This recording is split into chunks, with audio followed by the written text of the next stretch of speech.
Pet Sematary 2019. Was it worth seeing?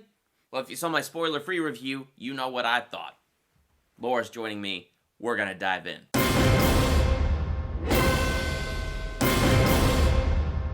Welcome to Durbania. I'm Durbin. I'm Laura. And this is our spoiler talk review for Pet Sematary 2019. Though if you watched trailer number 2 for this movie, then this video is a rerun. Yeah. Because the movie's already spoiled. Yeah, that much. is. I mean, I thought that most Batman. Most of it, yeah. Whatever. The Batman vs Superman trailer, that one back in the day that showed pretty much the whole movie. I thought that was the worst. This one was. No, this one was definitely. It's like I said in my spoiler-free review, why on this green earth would you pay extra money to see it on the big screen if you watched that trailer? Yeah. Anyway. So, Laura, you and I avoided that trailer. Yes. So we're going to hit it from that perspective of two people. And I am so glad I did. Who missed that and dived in. So, Laura. Yes. So we'll start with the unexpected twist. Yes. Instead of the little boy getting hit by the truck, it's the girl. You know what I liked about that scene? What I liked was the nod to the original. So first, you see the stupid demonic church cat walking down the street. So the girl runs out. Mm-hmm. And it's like right there obvious she's going to get hit by the truck. And then the little boy sees the girl going off to get the cat. So the little boy runs out there. And then that ceases to be obvious. And I was like, crap! It's going to do what the original did. And the boy's going to die. But then the girl dies. So it kind of toys with you. I can tell you, I knew the girl was going to die. One, because when the dad's like, oh, these are some great pictures. And then there's the stick figure with the blood coming out of the head. Oh, and he goes, oh, she's like, oh, I didn't draw that. Gage drew that. Yes. And so I'm like, oh, the boy has the shining. Is that what it is? Or the sight. Yeah. Or the sight. So whatever, it's like he's able to see. And oh my gosh. And he was saying the kid's name. And yeah.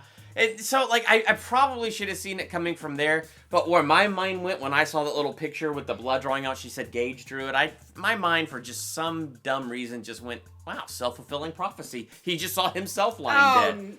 Oh, I didn't see that at all. Okay. Well, but I guess that's where my mind went, you know, for whatever reason, so, like... That's okay. Either way... That scene, though, where they were toying with us back and forth, like the nod to the original plus what are they going to do here is what toys with you. Mm-hmm. Is the girl going to die? Is the boy going to die? Because, I mean, I think they did a good job setting that up, which is why that second trailer is so horrible, because the wind is out of the sails. Mm-hmm. Like, if you saw that second trailer and you already knew it was the girl... Yeah. Oh, it's not just that. You see them stabbing Judd on the stairs. Oh my gosh. You see her coming up behind her dad and going, oh, like, hi, daddy, or whatever she says right there in that scene. And I'm like, and there was something else that was completely You see the mom come home and see her daughter. Oh, yeah. Do you see her getting stabbed? Do you? I can't remember. No, she jumps up on the bed to try to stab her in the trailer. So you don't actually see her get stabbed yet. Yeah. But still, that's enough for me to ruin any tension if I went into that movie having seen that trailer. It's like, okay, the truck scene is still going to be painful because it's horrible to watch a kid die that way. But nonetheless, the whole tension between, wait, are they going to change it up or not, is gone. So something I did like about this, and I mentioned this when we reviewed the 1989 Pet Sematary, I liked that they explained a lot of the draw of the area. Yes. They explained the power of the area. Yes, I'm thinking of the black demonic creatures. I can't remember what they're called. It doesn't. It might matter, but I'm sorry, I didn't read the book. It's okay. It's in the trailer. Here's an image. There you go. Yeah. That we haven't read the book, so that creature that they talk about. When he's carrying the girl to go bury her, you kind of see it in the mist, But apparently, you got to look because I was watching the same thing she was, and I thought it was a tree, and then she was explaining to me. I was looking for it. It kind of moved a little bit. Yeah, and I bet it did. I'm just saying, for whatever reason, I took it as a tree. Yeah, because it was what he called. Oh, it's just a loon. Yeah. Yeah. Okay, Jed. So so I just sat there and I'm like, okay, so now you see that there is this power. Like, once you know it's there, if you have grief, then you know. It messes with you. Because it sits there, it's got grief. It's like, it's got a hook in you. Yes. It reminded me of The Ring and Lord of the Rings in that way. That, once they tasted the power of the ring, once the ring had got its hook in them. It's hard to, pass it on. And you can't pass it on. That was a really... Unless you're Bilbo. Right. Sorry. But that was an interesting take for Judd. It wasn't just that he felt sympathy for Ellie. It wasn't just that because he just, loved that little girl and his heart broke for her. It wasn't just because of that. It was because he had felt the power of that place. That place had a draw on him. And so that draw created that sweet little picture in his mind of sparing this innocent girl the pain of facing death now. And so that, to me, was very clever. Yes. I really liked that. Yeah. No, I completely agree. I'm like, that was just a nice added touch. I agree. And so, yeah, it's just like the little things. And I still get... So, one of my biggest complaints is, why didn't they build a fence around their property? Oh, yeah. So the kid doesn't run out, yeah. Now, the thing is, she's running out after her cat. So her running out into the street actually made a little more sense to me in this movie than Gage chasing after a kite. That was one. Well, Gage was a little boy. I mean, all he was thinking is kite. I know, but if they would have had a fence, he would have never gone out. So, and it does seem they were there long enough, like enough time passed that they probably should have built a fence in that version. Yeah. One of the things I liked is that they all, well, I don't like that Gage is now going to die, because the mom, the dad, and the daughter at the end of the movie are all dead and have been buried. I liked that it wasn't a living human that buried the mom. Yes. It was the dead girl, dead Ellie. And I'm just like, and so that to me, like, that, because she didn't want to be buried there. She told Lewis she didn't want to be buried there, and the girl knocked Lewis out and took the mom first because of all of that stuff. Now, Zelda, did you think she was creepier in this one? I don't know. I mean, there's something about that 1989 makeup effects, and, I don't know. There was something about that one that I think creeped me out more than this one. I think they try to put her in a bit more creepy situations, like the dumbwaiter and thing. Hearing the sounds in the walls. That was creepier, but there's something about the 89 version. There wasn't really too much new with her. Yes. So the scene with the dumbwaiter was I thought it was creepy when the mom thought she was her, and and she had that she vision, came out of the nightmare. dumbwaiter, and yes. I'm like, and I don't know why I kind of pictured that to be, but I also pictured Zelda to be like walking across the floor all hobbled and you'll never get out of bed again, and they threw that line in there, but not like that. And I think I like the 89 version better. Yes, but I liked that her sister died on her watch. Zelda died on the mom's watch. Yes, and but it wasn't like she just died like in the 1989 one. In this one, she died because the daughter didn't want to feed her, put the food up the dumbwaiter, and the dumbwaiter was faulty, and she fell.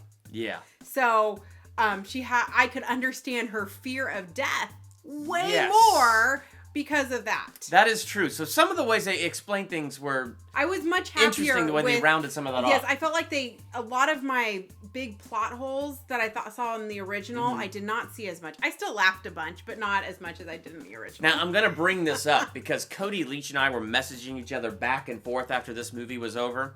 And one of the things that he didn't like, and I'm back and forth because I agree with him, but I also kind of like what this movie did. The thing about the 89 version is it showed the human side of things and how grief-driven it was. So the power behind Lewis burying his wife up there, it was the power of his grief and how grief had utterly consumed him. It consumed his sanity. He wasn't thinking straight in any way, shape, or form. And there's an element of power to that. And I can understand why, if you like that 1989 version, exactly why this kind of supernatural edge, like, the daughter burying the mom up there instead, kind of takes away from that emotion. And in truth, it does. But at the same time, for me, it raises something else interesting. That there was a dark, sinister, supernatural force that was desperate to break through. And I felt like, in that sense, I could sort of see that this force really wanted to get through, and that there was at least some sort of weird demonic team spirit there, or once the cat was possessed, it was there kind of tormenting, and then when the daughter was possessed, it was like the cat had more of a job, and then when Ellie got her mom killed and dragged her mom up there was more, and it just felt like it kept on teaming up, which makes the ending way more dark when the three of them go up to the car that Gage is locked into, and it's like, what the monkey? And Gage opens it up for them. Well, yeah, because, Daddy said don't open it for Ellie, but Daddy is now the one at the window. Oh, yeah, but the movie opened with movie opened. The movie opened, that's right, remember, yes, that's right. It opened with the door with that, open yes. and the blood print on the hand. So, they did it. One of the things that I liked is when Ellie was killing Judd, in the process of killing Judd, and she took the mask off and it was her face and then it turned into his wife's face. That was interesting. I'm like, yes. I sit there and I'm like, because it's kind of like she's encapsulating everybody's worst fear a little. I don't know if it's that, but... Well, it is that because she was doing that in the... Gage was doing that in the 89 version, kind of striking on the worst fear. But it really played on Judd's fear that his wife was burning in hell because of him, that he brought her back as an abomination and then had to put her down again. Yes, and I don't remember that happening in the original one. They kind of only alluded that it might have happened in this one. I'm not 100% sure. But that's what I picked up from that scene. Yes, that was my interpretation of that. And I just thought, wow. And so it was interesting to... Because being a Christian, that's what I think of the demonic. How the demonic wants to condemn and how it wants to mess with the mind. And that's the place where it hits, is the mind. And so I thought, what a fascinating aspect. So now, what you talked about earlier, how in the second trailer we watched Judd get stabbed in the heel, that was such a poignant scene in the original.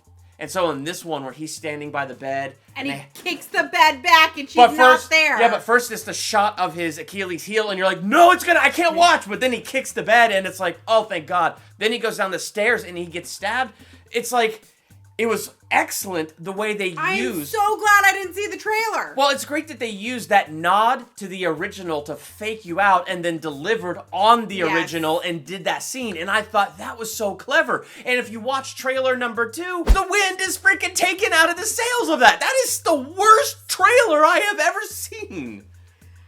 It's not the worst trailer you've ever seen. No, but because it was horrible. A good trailer. It just spoiled the whole movie. So what letter grade would you give this movie? It's hard because the original, honestly, I'm not sure which one is closer to the book.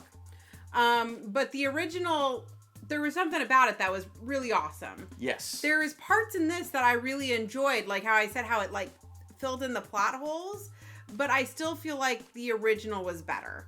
This one wasn't bad. I enjoyed it. So it'd probably be a B minus in that area for me. I would watch it again, no desire to own it, and I'd probably only watch it if I was doing like a scary movie night with friends, even though I was not really scared in this movie at all. And my grade is a B minus, but that's my perspective who avoided that second trailer. If you saw that second trailer... Oh, it's probably a D. I'd say C, because it's still interesting. It's just how...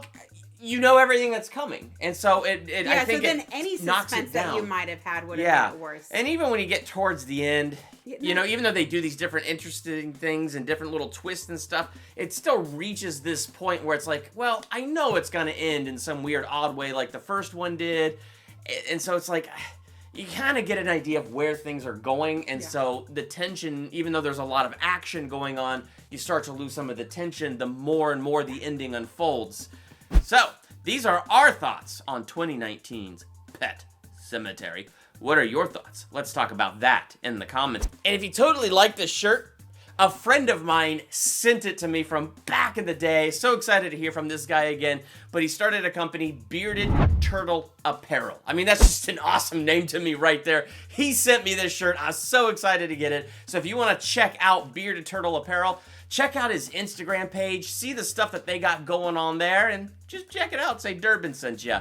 So, hit that subscribe button to become a Durbanian, and hit the bell by the subscribe button so you're notified for my next movie review, ranking video, theological analysis, or anything else we do here. I'm Durbin. I'm Laura. Thanks for checking out Durbania.